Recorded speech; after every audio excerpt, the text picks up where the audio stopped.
What's up, guys? Feed Information here. In this video, we're going to be talking about Apple and all the news stories I felt that were worth talking about. So let's jump into it. Apple wearables get Q1 ASP boost.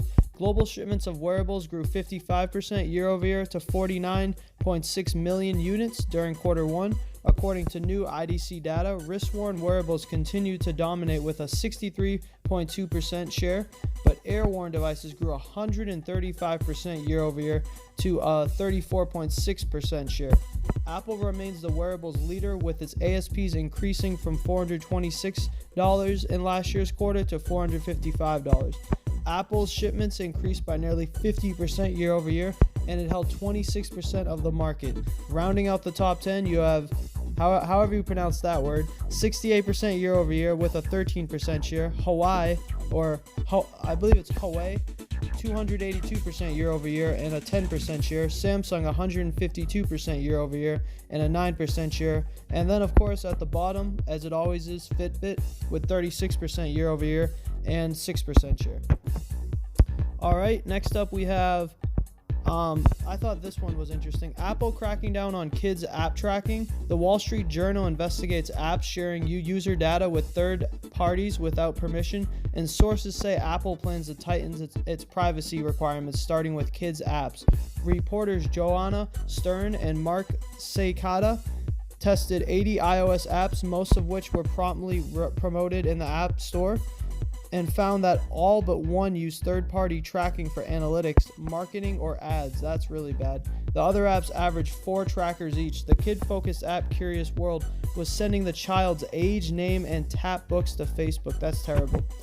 Anyways, we have interest builds for 5G iPhone. Piper Jaffray sees a strong interest among Apple consumers with a 5G iPhone the firm expects to ship in H2, so basically the second half of 2020. The firm's survey of iPhone owners shows that 18% would pay $1,200 for a 5G device when upgrading next. Analyst Michael Olson says interest will grow from here, which makes this a favorable early sign that 5G is viewed as a key feature. Olson sees muted interest in the 2019 iPhones, but services revenue should tide many investors over until the 5G excitement builds more, and I agree. Anyways, let's hop over to Google. We have Apple. The iPad is now the best computer for a lot more people.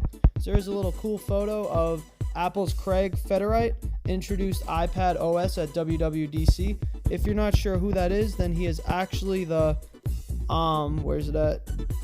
the Senior Vice President of Software Engineering. So let's get back up here.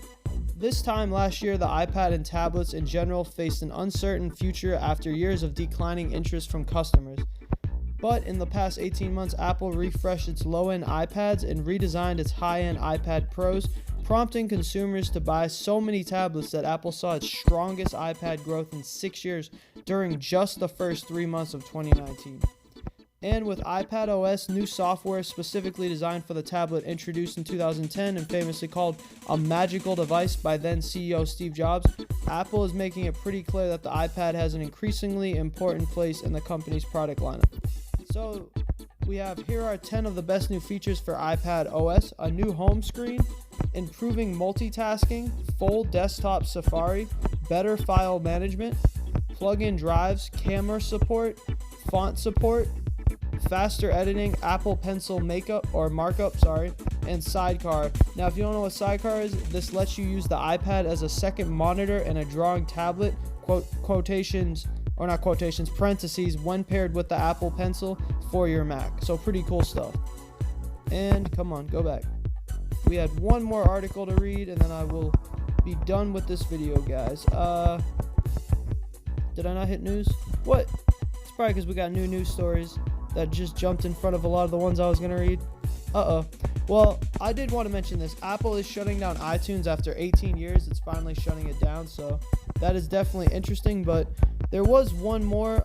Basically, iPhone's going to have a new black screen, but it's not like new because a lot of other companies have been using it. But basically, it's supposed to better help your eyes out, guys.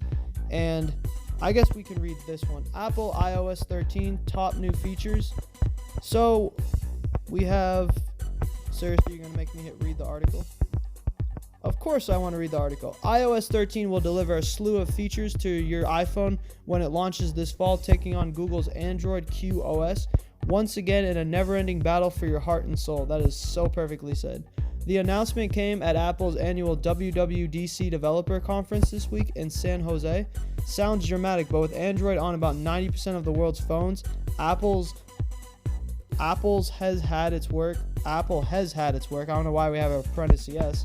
Apple has its work cut out for it to maintain its status and reputation in iOS 13, sweeping new features butt up against small tweaks that are meant to make your life a little easier. Oh, here we go. Dark mode. So that's what it's called, guys. Dark mode. Go ahead and Google that and check that out. It does seem pretty interesting. I guess a lot of Samsung phones already have it, though. So I wonder if this S9 has it. But new photo tools and a swipe-able keyboard are some of the bigger hitters, with new map tools, security features, and the ability to customize Memoji avatars folded in for good measure, because people love their Memojis. But that's actually it, though, guys. Hopefully this video didn't end up being that long. Yeah, about 6 minutes, so shorter than the last couple. Anyways, thank you guys so much for watching. If you enjoyed this video, make sure to throw a like. If you haven't already, please subscribe. I would really appreciate it. And thank you guys so much for watching. I'll see you guys tomorrow. Video information out.